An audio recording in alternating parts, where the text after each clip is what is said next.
بمحمد صلى الله عليه وسلم وعلى آله وأصحابه أجمعين. الفاتحة. أعوذ بالله من الشيطان الرجيم. بسم الله الرحمن الرحيم.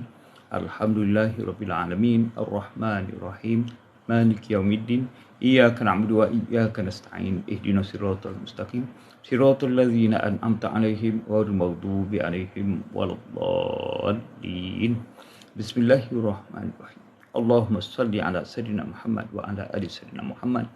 اللهم صل على سيدنا محمد وعلى آل سيدنا محمد. اللهم صل على سيدنا محمد وعلى آل سيدنا محمد. اللهم صل على سيدنا محمد طب القلوب ودوائها وعافية الأبدان وشفائها ونور الأبصار وضيائها وعلى آله وصحبه وسلم. اللهم صل على سيدنا محمد طب القلوب ودوائها وعافية الأبدان وشفائها ونور الأبصار وضيائها وعلى آله وصحبه وسلم. اللهم صل على سيدنا محمد طب القلوب ودوائها وعافية الأبدان وشفائها ونور الأبصار وضيائها وعلى آله وصحبه وسلم. صلى الله عليك وسلم يا رسول الله في كل لمحة ونفس عدد ما وسعه علم الله. صلى الله عليك وسلم يا رسول الله في كل لمحة ونفس عدد ما وسعه علم الله. صلى الله عليك وسلم يا رسول الله في كل لمحة ونفس عدد ما وسعه علم الله. سبحان الله والحمد لله ولا إله إلا الله والله أكبر. سبحان الله والحمد لله ولا إله إلا الله والله أكبر. سبحان الله والحمد لله ولا إله إلا الله والله أكبر. يا ربي لك الحمد كما ينبغي لجلال وجهك الكريم وعظيم سلطانك. بسم الله الرحمن الرحيم. قل يا أيها الكافرون لا أعبد ما تعبدون ولا أنتم عابدون ما أعبد ولا أنا عابد ما عبدتم ولا أنتم عابدون ما أعبد lakum dinukum waliyadin. Bismillahirrahmanirrahim. Qul huwallahu ahad, Allahus samad, lam yalid wa lam yulad wa lam yakul lahu kufuwan ahad. Bismillahirrahmanirrahim. Qul a'udzu birabbil falaq min syarri ma khalaq wa min syarri ghasikin idza waqab wa min syarri naffasati fil 'uqad wa min syarri hasidin iza hasad. Bismillahirrahmanirrahim. Qul a'udzu birabbin nas, malikin nas, ilahin nas, min syarri waswasil khannas, allazi yuwaswisu fi sudurin nas, minal jinnati wan nas. La haula wala quwwata illa billah. Hasbunallah wa ni'mal wakil, ni'mal maula wa ni'man nasir. Fasayakfikahumullah wa huwas sami'ul alim. Inna lillahi wa inna ilaihi raji'un. Wallahu khairun hafizan wa huwa arhamur rahimin. Seperti mana biasa, alhamdulillah, bernyawa kita, bernafas lagi kita pada pagi ini untuk sama-sama mentalkinkan diri kita bersesuaian dengan ayat Al-Quran. A'udzubillahi minasyaitonirrajim. Bismillahirrahmanirrahim. Wa man ahsanu qawlan mimman da'a ila Allahi wa 'amila shalihan wa qala innani minal muslimin. Yang bermaksud, siapakah yang lebih baik perkataannya daripada orang-orang yang menyeru kepada Allah Subhanahu Wa Taala serta dia juga beramal soleh dan mengatakan bahawa diri beliau adalah seorang Islam. Sadaqallahul azim. Dan firman dan sabda Nabi lagi, lakinu mautakum, yang bermaksud talkinkanlah orang yang dah nak meninggal dunia di kalangan kamu. Maknanya Nabi Muhammad berpesan pada kita semua untuk mengucapkan tahlil la ilaha illallah di telinga orang yang nak meninggal dunia. Itu orang yang dah nak meninggal dunia. Kita yang biasanya melihat atau kita sendiri yang mentalkinkan orang. Jadi kita kena fahamlah. Kita ada seketika je lagi untuk kita hidup ni. baik kita talkinkan diri kita sebelum orang talkinkan kita. Baik kita sembahyang fardu, sembahyang sunat, sembahyang jenazah tu, sebelum kita disemayangkan jenazah oleh orang lain, kan? Itu lebih baik lagi. Kita tahu benda tu akan berlaku, jadi kita ambil satu tindakan yang lebih dahulu lagi. Sebelum tibanya waktu tu, makna dia orang Melayu kata apa? Sediakan payung sebelum hujan. Jadi kita sediakan kita punya diri kita ni untuk menghadapi soalan mungkar nakir. Tu kecil ya soalan mungkar nakir. Tapi lepas tu yang besar tu, apa dia? Mahkamah Allah tu. Apa yang kita buat atas muka dunia. Solat tak solat, puasa tak puasa, zakat tak zakat, haji tak haji. Semuanya akan dipersoalkan di sana nanti. Dan yang kita nak hadapi yang pertamanya ialah soal mungkar dan nakir. Adakah kita boleh jawab? Yang itu kita nak talkinkan kepada diri kita dan setiap semua yang berada bersama kita ni. Jadi soalan yang pertama yang biasa kita dengar tu, marrabbuka lah kan. Apa dia punya jawapan dia? Memanglah Allahu Rabbi. Senang je jawapan dia. Siapa Tuhan kau? Allah Tuhan aku. Cakap kat atas muka dia masa kita hidup ni senang lah. Sebab kita tak terhimpit, tak sakit, tak apa semua, selesa.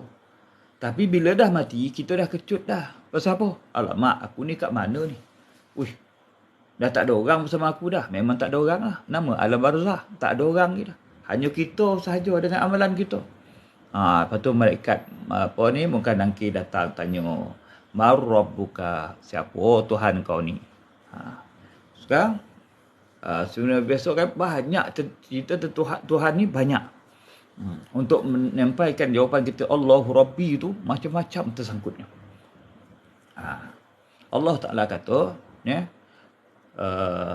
ridha Allah, sabda Rasulullah kata, ridha Allah fi ridha walidain. Redha Allah itu tersangkut pada keredaan ibu bapa.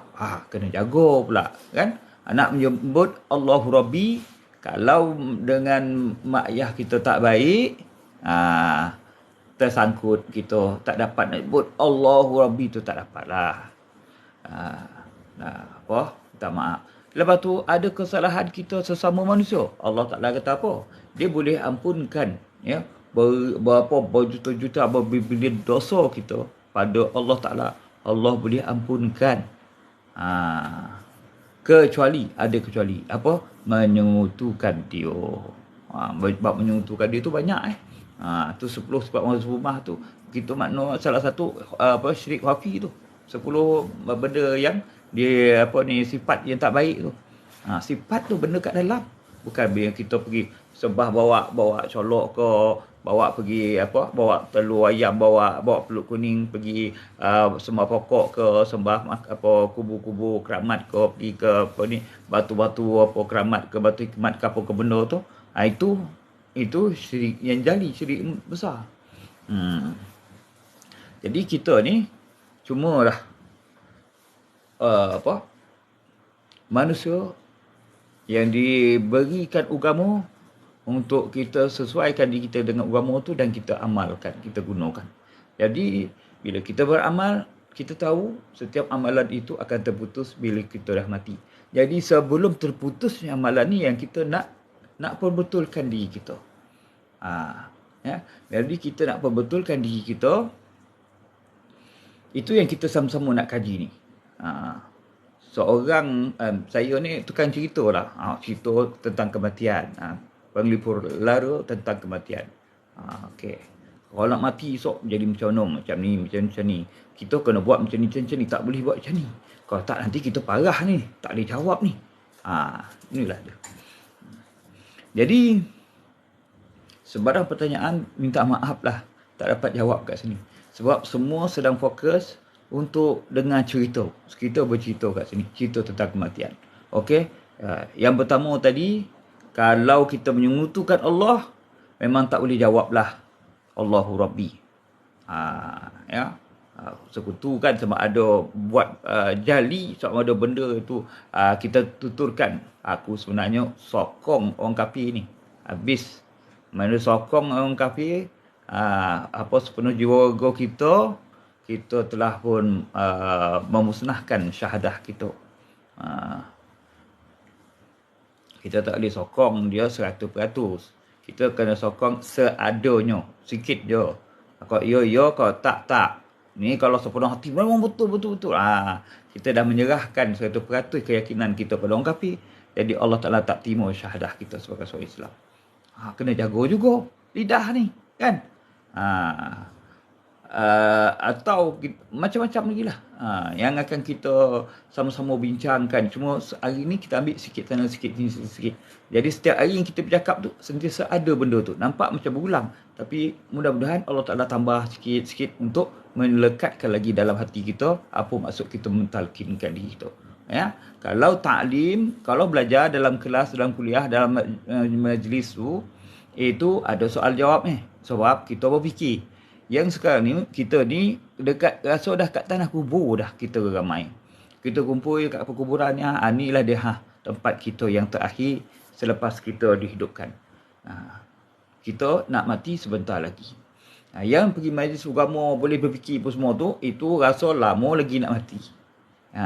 Rasa lama nak mati, sebab tu kita terpaksa berfikir macam mana nak menjalani kehidupan tu dengan fiqh, tasawuf, dengan tauhid, dengan ilmu hadis, dengan apa, semua kita nak buat. Tapi bila dah nak mati, satu lorong saja, satu arah saja.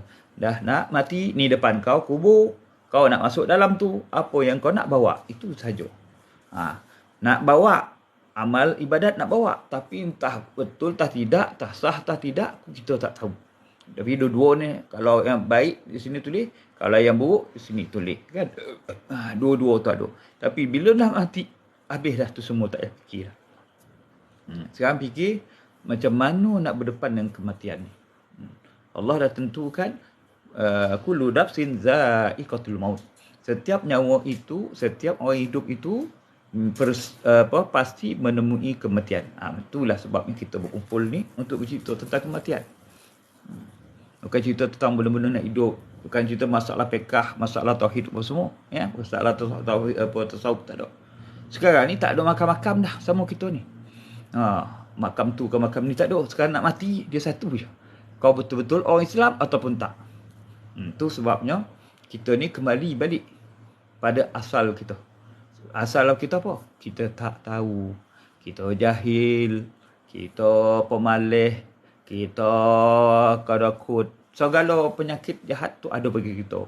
Jadi seseorang yang nak mati tu, dia mesti faham segala kekurangan dalam diri dia dah berkumpul. Masa dia rasa hidup dia apa semua, dia bolehlah bangga. Kalau berzikir, dia mesti nak tahap naik makam. Kalau dia baca Quran pula, mesti dia hafiz. Lepas tu dia mesti bangga dengan apa pahala yang dia dapat. Kalau orang berselawat pula, dia berselawat sebanyak dah sampai dia mengatakan dia lebih banyak daripada orang lain lagi. Semua perkara yang kebaikan nampak baik, tapi penyudahan jadi keburukan pada kita. Itu yang kita takut. So, umpamakan solat kita, yang kita solat pagi, petang, siang, malam ni 5 waktu ni, kita pergi ke pada mahsyar besok, bila dia yang pertama sekali dipersoalkan di pada mahsyar tentang solat. Tiba-tiba Allah Ta'ala perintahkan malaikat ni. Tu orang tu, kau baling kat muka dia tu, solat dia tu. Macam mana kan buruk kata dibaling ke muka kita. Makna dia Allah tak terima solat kita. Na'udzubillah min zalik. Inilah dia. Sebelum kita mati, inilah kita nak fikirkan. Adakah solat kita diterima? Kalau solat kita banyak, tak diterima pun buat apa? Jadi inilah akhir-akhir ni lah kita nak kumpulkan semua ni tadi. Maklumat di kita, analisa di kita nak analisa sebelum mati.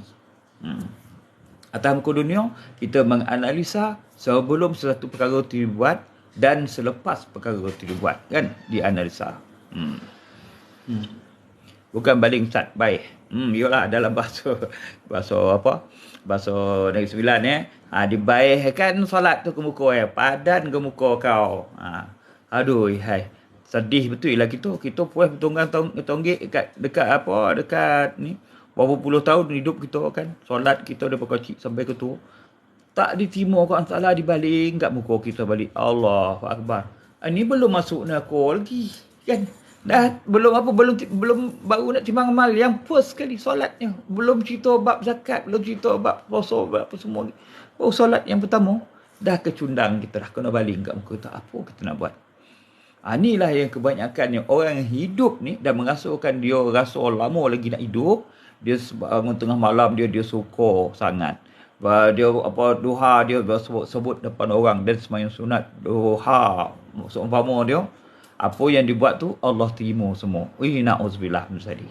Rupa-rupa bila dah nak mati dah baru terfikir, ya Allah aku selama ni bercerita kat orang aku bangun tengah malam, aku bertahajud, aku pukul niat, kau berapa apa semua. Lepas tu bengkalak pagi tu lepas subuh apa semua kan sembahyang sunat duha. Kulai duha, sembahyang duha, jom. Rupa-rupa bila nak mati ni baru tahu. Diterima ataupun tak diterima baru terfikir sekarang ni.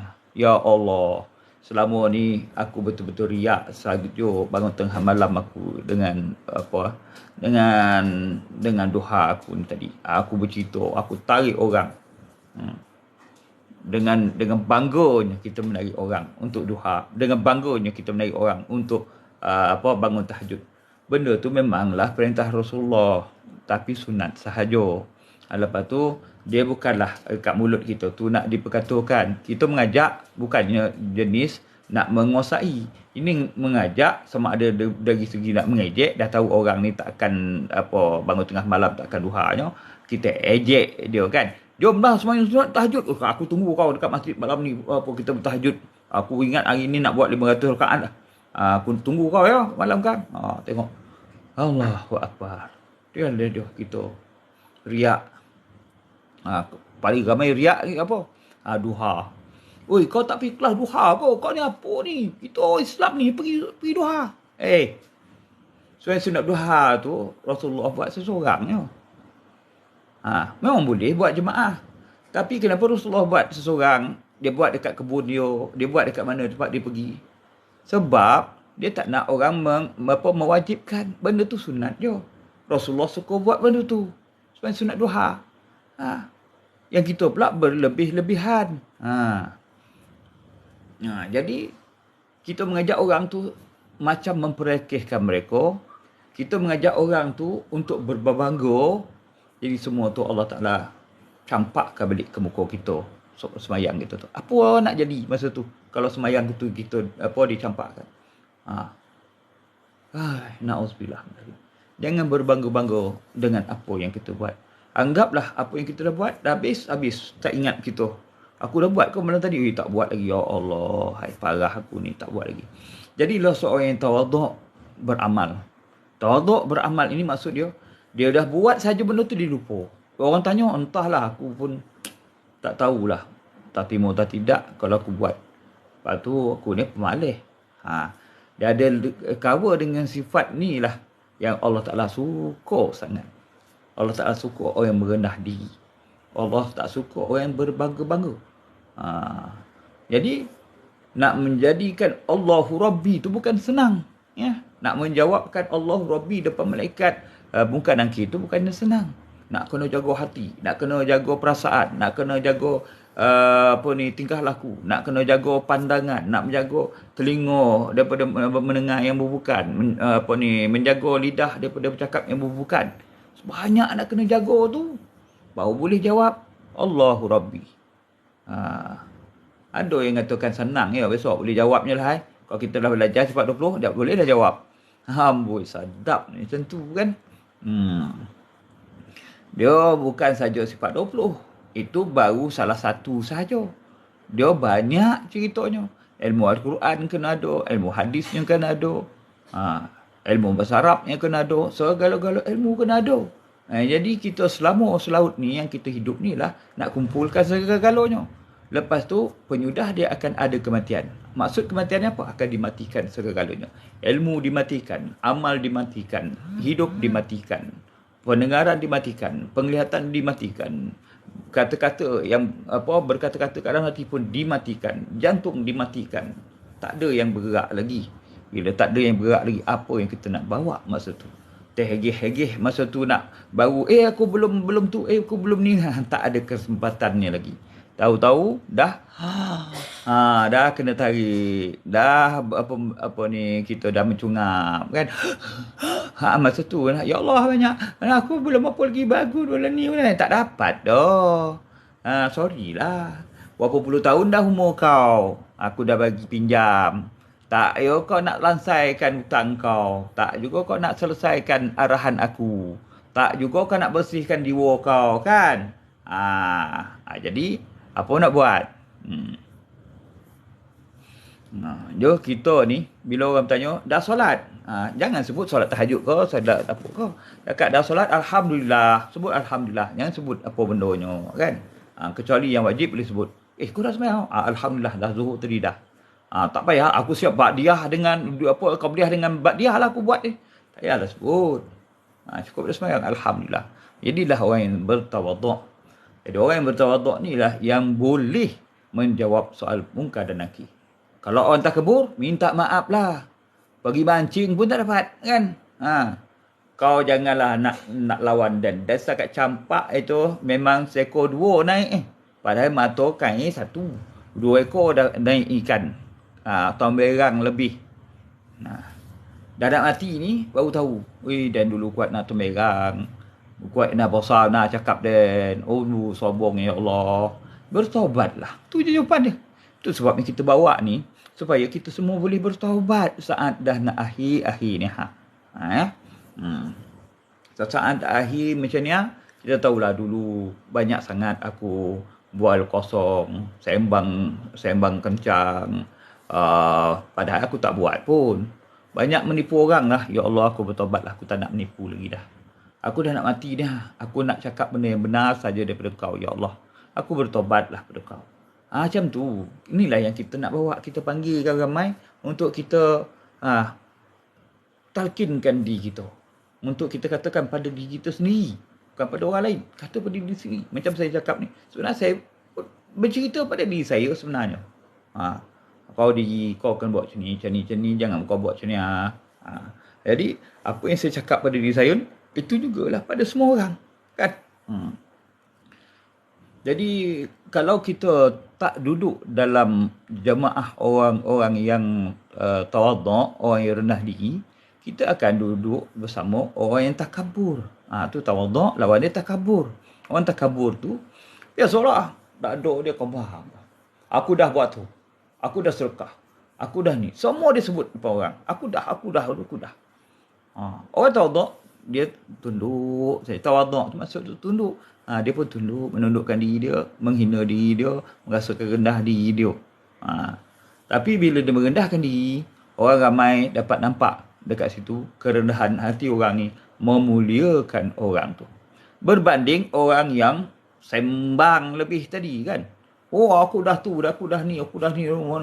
Cakap je lebih. Rupa-rupanya, kau dah baca Yasin dah. Yang pendek ke yang panjang? Aduhlah yang pendek, yang panjangnya pula kan. Aku biasa yang panjangnya. Memanglah orang semua baca yang panjang. Cuba baca. Yasin.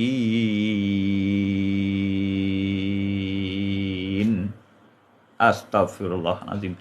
Dipermainnya Al-Quran tu, panjang dan pendek tu harkat, bukannya baca Yasin apa kan. Maknanya kalau baca Yasin panjang penuh, kalau baca Yasin pendek 1-2 ayat je. Boleh dipermainkan. Kita pun suka gelak ketawa kita kan bila dapat orang berlawak dengan Al-Quran tu.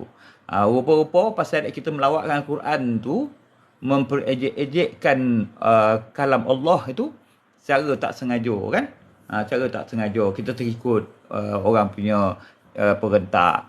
Esok marabbuka. Siapa Tuhan kau? Nak buka mulut tak lepas. Pasal apa? Orang yang mengejek ayat Al-Quran, kalam Allah tu, Allah tutup pintu hati dia, tutup lidah dia untuk menuturkan kalimah tauhid. Na'udzubillah misalnya. Jadi bertobatlah kita daripada mengejek, mengajuk dan mempersendakan Al-Quran. Apatah lagi semua-semua yang berkaitan dengan Al-Quran. Sama ada ceramah agama ataupun penceramah agama tu sendiri kan. Tak boleh kita persendakan. Biarlah orang kafir pun kerja. Jangan kita orang Islam ambil kerja dia untuk mempersendakan agama kita sendiri. Na'udzubillah misalnya.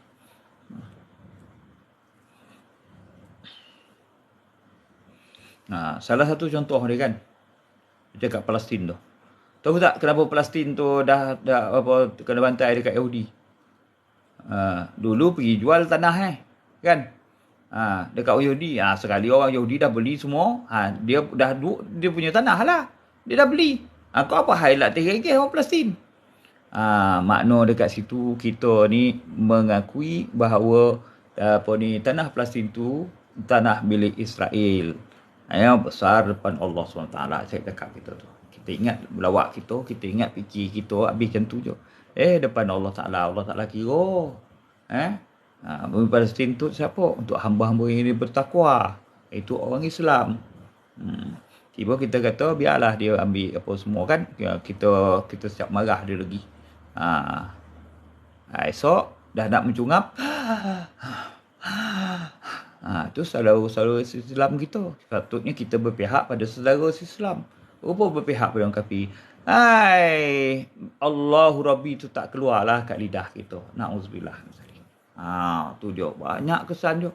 Apatah lagi kalau kita pula pergi ke apa?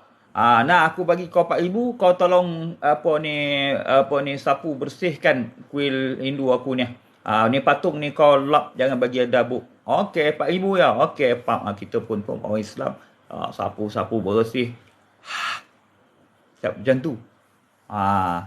Ini semualah tak boleh menjawab kalimah apa yang terkeluar, soalan yang terkeluar daripada muka dan nakir. Na'udzubillah misalnya. Banyak lagi perkara yang kita riba bank kan. Riba bank. Kita kata halal. Habis. Tak terjawab jugalah perkataan munkar nakir besok tu. Sebab Allah dah haramkan riba, kita lah menghalalkan dia. Jadi siapa yang menghalalkan benda yang diharam oleh Allah, Allah Ta'ala tak bagikan dia menjadi hamba dia. Minta maaf lah, kau jadi orang kafir. Isu duit juga kan, duit shilling. Kita dah susah sekarang ni, duit shilling. Kita dah katakan haram menukar duit dengan duit, kecuali duit itu sudah tidak laku lagi. Ni 1970 ni. Orang nak di sini, harga dia 4,500. Ini bukan dia riba. Kita lebih tahu lah daripada ulama kan. Kita kata tak, kita boleh guna sini. Halal pada kita. Siapa yang menghalalkan tu? Kau seorang yang menghalalkan. Ulama-ulama tak menghalalkan pun. Ulama tetap mengharamkan. Jadi macam mana?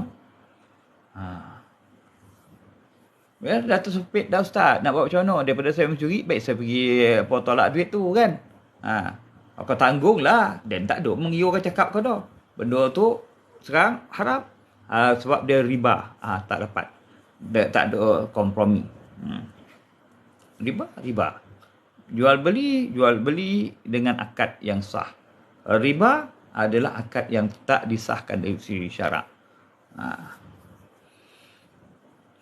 Betul lah. Ini semua kita dah belajar sebelum ni. Yang kat sinilah kita sedang menilai diri kita. Macam mana keupayaan kita untuk menjawab Allahu Rabbi itu nanti. Baru satu je tentang Tuhan. Tuhan aku ialah Allah. Sekarang semua bank ada riba Ustaz. Jadi macam mana kita hidup sebab bergantung dengan bank. Ini soalan pekah sebenarnya. Ya. Sekarang kita bawa maksud soalan pekah tu tadi dekat majlis-majlis ilmu sana. Sekarang kat sini, apabila kita terbabit dia dengan masalah riba, kan? Kita nak buat macam mana? Kita tak boleh lari dah. Kita duduk dalam tu. Bila tak boleh lari, nak macam mana? Jadilah hamba-hamba yang bertaubat pada Allah Ta'ala. Ya Allah, Tuhanku, aku tak mampu dah. Kalau kau tak macam ni tak dapat aku nak buat apa-apa dah. Dah dunia kat arah ni macam mana ya Allah? Aku bertobat daripada kau. Tak ada jalan lain lagi dah ya Allah. Aku serah pada kau. Serahkan diri kita pada Allah SWT.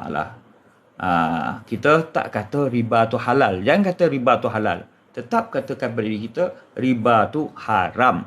Tinggal lagi dah zaman nak buat macam mana? Macam kita kena vaksin ni lah. Kan, vaksin ni sebenarnya ubat. Tapi sebenarnya tu racun. Macam mana tu? Ubat itu adalah racun yang diambil daripada COVID itu sendiri. Lepas tu, sekarang apa jadi? Lebih ramai lagi yang mati pasal vaksin. Lebih ramai lagi sakit pasal vaksin berbanding dengan COVID. Ini kenyataan. Jadi kita nak buat macam mana kan? Dah hidup dia kita akhir zaman dalam keadaan macam ni. Masa hari tu bukan main ni, kan? Siapa yang tak ambil apa semua tu segala-galanya akan dihalang dia apa semua. Ini cara Dajjal akhir zaman. Kita hidup dalam zaman dia. Nak buat macam mana? Ambil. Injet je lah. Ya Allah tangku, kita berdoa je. Ya Allah tangku, tak boleh lagi dah. Kena ambil juga. Jadi tolonglah aku, ya Allah, jadikan racun ini penawar untuk diri aku. Akhirnya kita doa pada Allah, jadilah dia racun pada kita. Kita memang tak nak, tapi dah kerajaan dah suruh apa semua, kita wajib juga kena tunaikan perintah kerajaan. Buat je lah. Nak tak nak terpaksa ambil vaksin, Ustaz. Betul lah. Dah kita nak buat macam mana? Kita hidup dalam zaman fitnah ni. Fitnah ni makna dia kekeliruan dalam agama. Bercelaru. Imam kata macam ni, ustaz ni kata macam ni, yang apa lebay kata macam ni.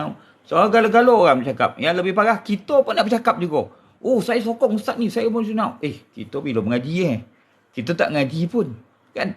Sedangkan ustaz tu kata, saya tak ada ulama' dah. Saya ikut apa yang ulama' tu buat, saya ikutlah. Kita mengikut je. Bukannya kita pandai pun. Tak ada. Tanya Ustaz Zaidrus. Dia dekat mulut dia. Dia menjawabkan. Dia kata-kata, ni dalam kitabnya. Ni kata dia Imam Nawawi, kata Imam Ghazali, kata Imam ni. Semua dia cakap. Sebab apa? Sebab kita bukan ulama'. Dia yang tu je. Yang nama-nama yang terbaik itu kita adalah ulama'. Yang faham bahasa Arab. Yang faham Al-Quran. Memang berterusan ilmu tu datang daripada orang atas dia kan, daripada guru dia sampai pada Rasulullah sallallahu alaihi wasallam. Berapa langkah dengan Rasulullah. Kita ni berapa banyak dah sampai lah ke kita ni. Ustaz sekarang banyak ustaz yang ada berbeza pendapat. Saya keliru yang mana nak ikut. Tu sebabnya saya buatkan dia. Kita kembali balik pada kematian. Kalau kembali pada Al-Quran dengan hadis tu, macam-macam pendapat ni. Poning pada kita. Sekarang ni, kita nak mati, apa kita nak buat? Kita nak baca Quran. Ya. Ada yang katakan, kau kalau tak reti baca Quran, salah baca Quran, kau jangan baca Quran. Nanti kena lukup dekat Al-Quran. Salah cakap macam ni. Ya. Bila pula Quran tu datang, nak melompang kita, mengujah kita. Tak ada. Al-Quran hanya menjadi hujah pada kita bila setiap firman Allah itu dikeluarkan arahan, keluarkan perintahnya, lepas tu kita menyalahi perintah itu, baru kita kena. Tapi kalau kita baca, walaupun salah, walaupun kita pandang, walaupun tak ada bunyi, tak ada lidah, tak bercakap, kita pandang mata je, baca melalui hati dan perasaan kita, semuanya diberi pahala oleh Allah SWT. Jadi buanglah nak mengaju apa. Kau kalau tak apa, bacaan Fatihah kau tak betul, kau tak sah solat kau. Ramailah yang saya dah jumpa orang ni, saya bertanya perkara yang samalah. Imam Syafi'i kata, kalau tak betul bacaan Fatihah, tak sah solat. Jadi buat apa dia nak solat? Dan tak betul pun bacaan solat dia. Habis tu macam mana? Siapa yang nak bertanggungjawab ni? Imam Syafi'i itu di mana? Di negara Arab. Dia memang pandai lah. Dia boleh tahu lah. Tapi orang Arab sendiri pun tak berapa faham juga bahasa Arab. Ini kan kita pula orang asing. Jadi macam mana? Itu sebabnya balik pada cerita Rasulullah SAW. Ya. Wa man lam yaqra' bi Fatihatil kitab fa huwa hidajun. Rasulullah semua beritahu senang je. Siapa yang tak baca surah Fatihah dalam solat dia, sama ada dia tak tahu ataupun dia terlupa dengan sengaja, bacaan Fatihah dia tu, maka solat dia batal. Kita dah habis dah Assalamualaikum. Kita doa apa tu? Kita pun ingat, Allahu Akbar, aku terbaca kuliah tadi, Fatihah aku tak baca. Minta maaf, batal solat tu. Kena buat balik. Ya, siapa yang kehilangan bacaan Fatihah tadi tu ikut yang Rasulullah sabda tadi. Ya. Jadi maksud dia apa macam tu? Ini yang saya ditentang oleh orang ustaz-ustaz tua dulu bila saya balik. Saya bercerita lah. Kita ni sebenarnya ikut Nabi punya pesan, ya. Ikut contoh daripada daripada Imam Syafi'i. Imam Syafi'i memang dia kata apa? Siapa yang tak betul bacaan tajwid pada Fatihahnya, tak sahlah solat. Maksud dekat situ dia suruh orang yang nak solat, dia kena sentiasa memperbaiki bacaan solat dia, terutama Fatihah. Jadi macam mana tu?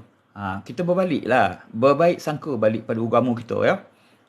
Rasulullah kata apa? Siapa yang tak baca Fatihah, bukannya tak ada tajwid dalam Fatihah.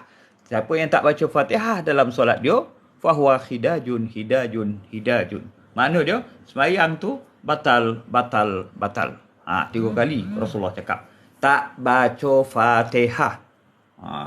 Kalau orang tu pandai qori sekalipun, dia baca Fatihah dekat dalam hati je, sah tak solat dia? Ini qori ni, peringkat antarabangsa. Kalau ikut kata Rasulullah tadi, memang tak sah lah. Memang dalam mazhab Syafi'i pun tak sah. Sebab itu rukun qauli, kena sebut. Jadi bila sebut, keluarkanlah keyakinan daripada diri kita. Kita tahu baca Fatihah tu macam mana, ikutlah diri kita. Bismillahirrahmanirrahim. Alhamdulillahi Rabbil Alamin. Dah macam tu, dah kecil kita macam tu kan. Puelah pergi belajar. Tangkar dek tu je lah kita sampai ke mati. Nak buat macam mana kan? Sah dah solat kita. Ya, kalau ikutkan lidah Nabi Muhammad SAW. Tapi mengikut kaedah Imam Syafi'i lah, berdosa kita. Solat sah, tapi dalam keadaan berdosa. Macam manalah pula tu kan?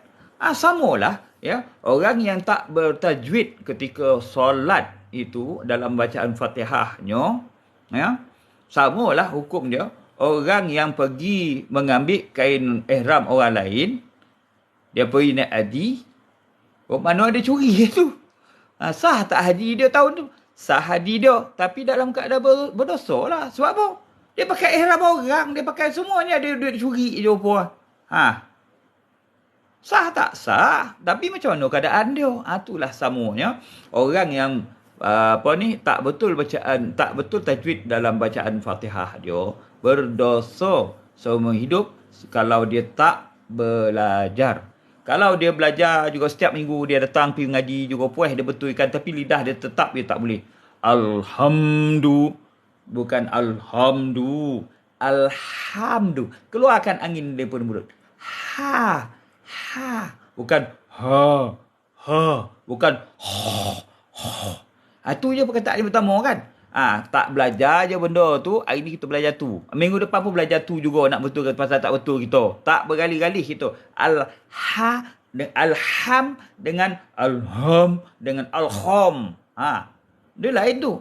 Alhamdu, alhamdu. 3 bacaan. Satu ha, satu lagi ha yang bergulung tu, satu lagi kho. Menyebut dia pun macam kita kena tergigit lah tu. Alhamdu. Ada keluar. Kalau macam kita nak terkikir. Kita nak keluarkan benda yang kita terkikir. Itu gulung. Allah. Tak boleh sebut Allah. Tak boleh lah. Sebab itu gulung. Bukannya apa deh. Berlado tadi, tergigit lado tadi. Yang apa tadi kan? Tu betul. Kalau kho ada titik atas pula di mata toncet, kata Ramli kan. Dah kita nak mengulum air, nak buat apa pula berkokomo. Alhamdu. Kan lain tu. tiga perkara yang berlainan. Tak belajar, tak betulkan ni semua hidup kita. Seumpamalah kita pergi naik haji, kita pakai ihram, kita curi ihram yang orang sidai dekat luar sana. Ya kita miskin, kita ambil lah. Nama dah ada naik tabung haji pun semua. Pergi. Merembat je lah apa yang ada. Sah tak? Sah haji tu. Tapi dalam keadaan berdosa. Sama hukum dia. Orang yang tak belajar tajwid, dia solat saja sepanjang hidup dia, samalah macam dengan orang yang mencuri ihram haji untuk pergi menunaikan fardu haji. Jadi ni semualah yang menyebabkan malaikat besok dicampak kat muka kita, solat kita ni. Yang pertama kita cakap awal tadi apa? Asyik bercerita je tentang segala amal ibadat kita. Kena campak lah kat muka kita. Yang kedua pula, kita tak nak belajar. Lepas tu, kita tak nak gunakan duit kita gunakan barang orang. Pun, kena juga. Macam mana nak sebut Allahu Rabbi? Allah Tuhan aku. Sebab apa? Kita langgar syariat. Sepatutnya kita cari duit yang halal untuk pergi ke Mekah. Sepatutnya kita masuk kelas pengajian tajwid untuk membetulkan bacaan Fatihah. Tapi kita tak buat. Selagi mana kita tak buat ini, selagi itulah kita bermasalah dengan Allah SWT. Itu sebabnya diwajib belajar. Dah tahu diri tak reti, kena belajar. Bila belajar, mesti ada gurunya. Kalau tak ada guru, macam mana kita nak belajar? Sekarang boleh. Syekh Google banyak. Kan? Tekan Syekh Google macam ni. Keluar macam-macam. Kita je pilih. Rosaklah ibadat kita. Sebab apa? Sebab Google tu yang mengajar kita. Bukan lidah manusia yang mengajar. Jadi, hari ni kita sentuh juga kan. Bacaan Fatihah tu dengan segala amal ibadat kita dengan benda yang haram. Bendanya amal ibadat tu sah, tapi dalam keadaan berdosa sebab membawa perkara yang haram. Tak nampak benda tu ya. Bawa perkara haram tu tak nampak. Bawa dosa nampak tak? Bawa pikul macam ni. Itu sebabnya kita tak nak pergi mengaji tajwid. Sebab kita tak rasa dosa tu kita pikul. Kita rasa betul je. So kurang ya, kita wajib pada kita untuk Fatihah tu. Sebab Fatihah tu wajib. Kita mewajibkan belajar tajwid ni. Sebab apa? Imam Syafi'i kata, siapa yang mengikut mazhab Syafi'i, dia wajib belajar. Kalau tak, tak sahlah solat dia. Macam itulah lebih kurangnya. Jadi tugas kita belajar. Pergilah belajar tajwid. Sebut betul-betul kan, macam kita tadi. Ha, 3 huruf Al-Quran yang wajib kita bezakan. Kalau 3 tu sama je, pergi ngaji lagi. Betul, kena mengaji dengan guru. Dia dengar bunyi betul. Ni pula betul. Yang ni pula okey. Baru betul. Lepas tu kita pun akan berlatih setiap hari. Alhamdulillahi Rabbil Alamin. Baru sebut alamin, bukan alamin. Alhamdulillah. Lahi. Sebab apa? Ha besar. Rabbil Alamin. Jadi sifat-sifat huruf ni tadi terjaga. Ini semua kita nak belajar. Sebelum mati, belajarlah. Pergi ngaji tajwid. Ya? Baru kita boleh jawab Allahu Rabbi, mudah-mudahan di depan malaikat Munkar dan Nakir ni. Dah 8:03 minit. Minta maaf, hari ni terlambat sikit pula kan. Biasalah. Kita ni manusia, bukan boleh tepat pukul 7 kan. Mana yang tepat lah. Ini semua aturan Allah SWT. Hari ni dia baginya pencerahan talqin kita. Inilah tadi. Tentang solat yang tadi. Wajib kita belajar tajwid untuk membetulkan Fatihah kita seumur hidup. Habis tu macam mana Ustaz? Macam mana kita nak berhenti daripada belajar tajwid tu? Kalau kita dah tahu macam mana? Takkan nak belajar je lagi. Letih lah macam ni. Ya, saya mengambil Fatihah pun berapa puluh orang guru. Ramai. Sampai sekarang ni, mana-mana sahaja ada kat Somban ke kat mana, saya dengar tu ada guru yang ada nak turunkan sanad baca Fatihah tu. Oi. Sebab apa? Sebab kita jangan pernah merasakan dah cukup. Inilah dia sifat tawaduk, melahirkan orang yang tak pernah cukup pada ilmu dia, tak pernah cukup pada amal dia. Dia akan rasa tak cukup dia semuanya. Itulah amalan orang yang tawaduk pada Allah, merendah diri depan Allah SWT. Jadi kita sama-sama sekarang tawaduk dengan ilmu. Jadi kita pergi ngaji. Dah tahu macam mana pun pergi. Ada ustaz datang pergi masjid tu, kita pun pergi. Kalau kita sihat lah. Kalau nak uzur nak buat macam mana kan?